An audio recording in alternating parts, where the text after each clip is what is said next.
Hey! Salut à tous et bienvenue dans ce tout nouveau Pop Culture Tube. Aujourd'hui, on va parler vulgarisation, hand spinner et science. On va parler de la chaîne de Dr Nozman.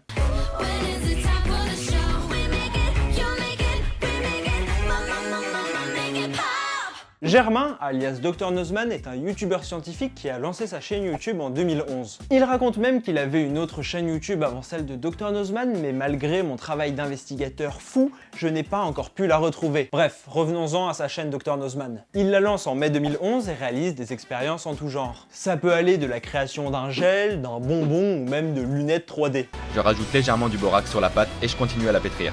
Voilà, j'ai désormais une balle rebondissante qui rebondit, c'est le but, n'est-ce pas? Et le résultat est sympathique. À l'époque, ces vidéos ne cartonnent pas, les vues tournant aux alentours de 10 000 ou 20 000. Pendant plus d'un an, il continue ses petites expériences à la Géotrouve-Tout jusqu'au 15 juin 2012, où il sort une vidéo sur les extraterrestres. Petit à petit, Nozman se mettra à alterner entre des expériences pas chères et de la vulgarisation pure et dure.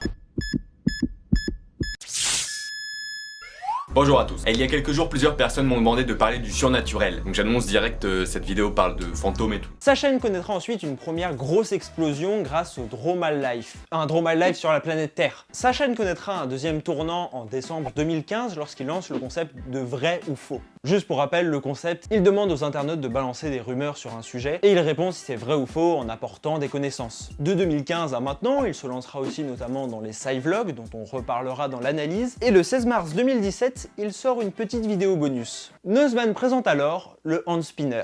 Yo, ici Doc Nozman, j'ai trouvé l'objet le plus satisfaisant du monde. Regardez.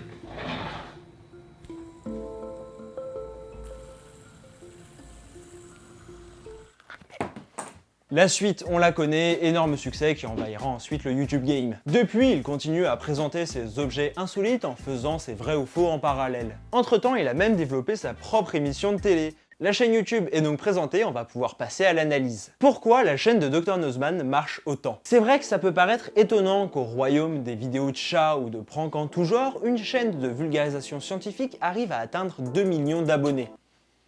Ce qui est pas rien. Selon moi, Dr Nozman a réussi à s'implanter en grande partie grâce aux sci-vlogs. Pour ceux qui les auraient pas vus, en fait c'est des vlogs où Dr Nozman retourne à l'université étudier la science. Et là, vous me direz que c'est probablement pas ça qui a fait percer Dr Nozman, puisque les vues tournaient aux alentours des 500 000. Mais je ne parle pas à proprement parler de percer, puisqu'on a déjà vu les raisons dans l'historique de sa chaîne. Je parle réellement d'implantation et de la formation d'une communauté très solide. Et selon moi, cette communauté a pu se rassembler et véritablement se former au moment des sci-vlogs, où il pouvait voir Nozman sous un angle plus naturel et donc s'attacher à lui. Et sinon, pour en revenir à son succès en termes d'abonnés et de vues, je pense qu'il y a deux raisons principales. C'est un avis, je n'ai absolument pas la science infuse. D'ailleurs, si vous en avez un, mettez-le moi en commentaire. Tout d'abord, il y a l'accessibilité de ces vidéos. Dès 10-12 ans, il est possible de regarder les vidéos de Dr Nozman en comprenant absolument tout. Et selon moi, c'est notamment lié au fait qu'il apprenne presque en même temps que le viewer. Il explique lui-même qu'il n'a pas de véritable bagage scientifique et qu'il doit donc tout chercher par lui-même. C'est alors plus simple pour lui de retranscrire ce qu'il a compris et de voir quels endroits étaient plus compliqués à comprendre pour pouvoir appuyer dessus lors des vidéos. Les annélides. Mets-toi ça dans la tête, Nozman. Les annélides sont des vers, genre comme ça.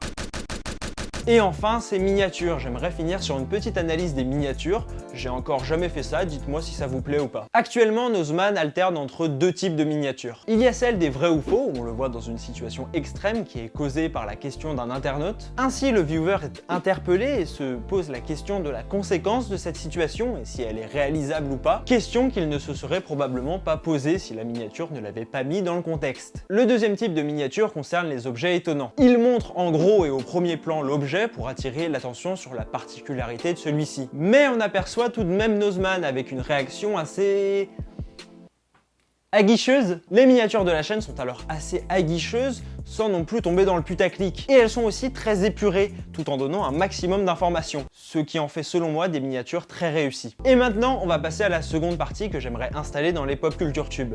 l'interview. Je suis allé rencontrer Dr Nozman pour revenir sur certains points que j'ai évoqués dans ma vidéo, notamment sur l'évolution de sa chaîne. Tout d'abord, j'ai voulu revenir avec lui sur le début de sa chaîne, lorsqu'il faisait des expériences et qu'il a décidé de passer à de la vulgarisation pure et dure, et savoir comment il avait abordé ce changement. J'ai pas eu de moment où je me suis dit tiens je vais vraiment faire de la vulgarisation, c'est ça que je vais faire. Parce que quand je faisais les expériences, je parlais quand même des fois de réactions chimiques, de polymères, d'électronique, ce genre de trucs, donc ça reste un petit peu de la vulgarisation. Et c'est vrai qu'après les expériences, j'essaie de faire des trucs un petit peu plus poussés, même si ce que je fais, ça reste vraiment des introductions au sujet, quoi. Après, c'est aux gens d'aller voir un peu plus loin s'ils ont envie. Puis je lui ai demandé d'où venaient toutes ces connaissances scientifiques et ces idées de vidéo à chaque fois, puisqu'il n'a pas de bagage, comme je l'ai expliqué plus tôt.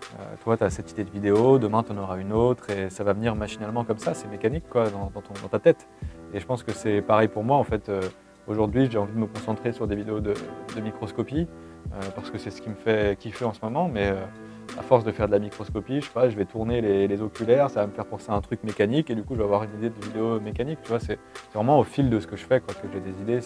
Je suis très curieux, donc je m'intéresse à énormément de choses, j'essaye de lire plein de trucs. Quand je prépare une vidéo, il y a énormément de préparation, de lecture d'articles, de publications scientifiques, de livres parfois. Enfin, dernière question et probablement la plus importante et la plus intéressante, comment voit-il évoluer sa chaîne YouTube à terme? Ce que je vois, c'est d'essayer de la faire évoluer un petit peu comme la forme qu'elle a aujourd'hui. Je trouve que pour l'instant c'est cool, mais c'est sûr que ça va évoluer. Ce sera plus les mêmes formats dans quelques mois, quelques années. Je sais pas, franchement c'est hyper dur comme question, mais c'est une bonne question, mais c'est super dur parce que ce que j'essaye de faire et ce sur quoi j'ai envie de me concentrer, c'est de faire vraiment des vidéos qui ouvrent la curiosité et qui assouvit la curiosité des gens. En ce moment, j'essaye de faire un espèce de Kinder Surprise, tu vois. Chaque vidéo, c'est une vidéo, on ne sait pas trop ce qu'il va y avoir dedans et j'ai envie que les spectateurs soient émerveillés comme moi je suis émerveillé quand j'ouvre une géode en fait. On voit donc que Dr Nozman a réussi à percer sur YouTube en se servant des codes traditionnels de YouTube. Et là où sa chaîne YouTube est très bien selon moi, c'est qu'il a réussi à appliquer ces codes sans pour autant perdre son objectif d'apprendre la science à tout le monde. Et alors vous pensez quoi de la chaîne de Dr Nozman? N'hésitez pas encore une fois à me le dire en commentaire. N'hésitez pas à lâcher un énorme pouce bleu si cette vidéo vous a plu et à vous abonner en activant la cloche. La cloche, c'est sécurisé. Pour être resté jusqu'à la fin, je vous offre l'anecdote bonus. Saviez-vous ce que veut dire Nozman? Bon alors, globalement, man, j'imagine que vous savez ce que ça veut dire. Et Noz signifie nuit en breton.